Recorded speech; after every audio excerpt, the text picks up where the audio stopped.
ഈ മഴക്കാലത്ത് ഏലകർഷകർ ഏറ്റവും കൂടുതൽ നേരിടുന്ന ഒരു വലിയ പ്രശ്നമാണ് അഴുകൽ എന്നുള്ളത്. അപ്പൊ ഏലത്തിന് അഴുകൽ രോഗം പിടിച്ചു കഴിയുമ്പോഴത്തേക്ക് ഈ ഏലം അതിന്റെ കായ എല്ലാം അങ്ങ് അഴുകി പോയിട്ട് നമുക്ക് അതിനൊന്നും ഒരു ആദായം കിട്ടാതെ നമ്മൾ ഈ ചെയ്യുന്ന കഷ്ടപ്പാടുകൾക്കൊന്നും ഒരു ബലമില്ലാതെ പോകും. അപ്പം ഇത് മെയിനായിട്ട് ഉണ്ടാകാനുള്ള കാരണം എന്താണെന്ന് വെച്ചാൽ ഓവറായിട്ടുള്ള മഴ പെയ്യുമ്പോഴാണ്. അത് നമുക്ക് കുറെ വിഷ്വൽസ് ഉണ്ട്, അത് ഞാൻ നിങ്ങളെ ഇനി അടുത്തായിട്ട് കാണിച്ചു തരാം. അപ്പോൾ ഇത് കണ്ടോ, ഇതാണ് അഴുകൽ പിടിച്ച ചെടി എന്ന് പറയുന്നത്.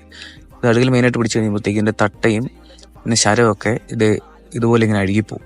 പിന്നെ നമുക്ക് ഇതിൻ്റെ അകത്തൊന്നും കിട്ടാനില്ല. നമ്മളിപ്പോൾ ചെയ്യുന്നത് എന്താണെന്ന് വെച്ചാൽ നമ്മുടെ ഈ അഴുകിപ്പോയ തട്ടയൊക്കെ ഇല്ലേ, അത് മറിഞ്ഞു വീഴും. അത് മറിഞ്ഞു കഴിയുമ്പോഴത്തേക്ക് അടുത്ത് വയ്ക്കുന്ന ചെടിക്കും അത് ബാധിക്കാനായിട്ട് നമ്മളിപ്പോൾ ആ മറിഞ്ഞു കിടക്കുന്ന ഇത് തട്ടയൊക്കെ നമ്മൾ വെട്ടിക്കളഞ്ഞു കഴിഞ്ഞിട്ട് ഈ അഴുകിപ്പോയ ശരങ്ങളുണ്ടല്ലോ, അതും നമ്മൾ അതിൻ്റെ അകത്ത് നിന്ന് പറിച്ച് റിമൂവ് ചെയ്ത് കളയും. ഇതിപ്പോൾ അഴുകിപ്പോയ ഒരു ശരത്തിൽ നിന്ന് ഞാൻ എടുത്ത കായാണേ. ഈ കായയുടെ അകം നോക്കുമ്പോൾ തന്നെ ഇതുണ്ട്, ഒരു വൈറ്റ് കളറിൽ കുരുക്കളാണ് അത് മുഴുവൻ വരുന്നത്. നമുക്ക് ഒന്നിനും യൂസ് ചെയ്യാൻ പറ്റത്തില്ല. നമുക്ക് ചുമ്മാ അതെടുത്ത് കളയാന്നുള്ള ഓപ്ഷൻസ് മാത്രമേ ഉള്ളൂ.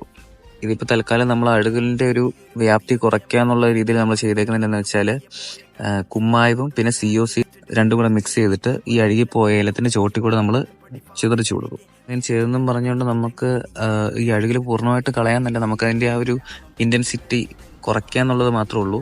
ഇനി നമുക്ക് ഇതിനെക്കുറിച്ച് കൂടുതൽ അടുത്ത വീഡിയോയിൽ കാണാം.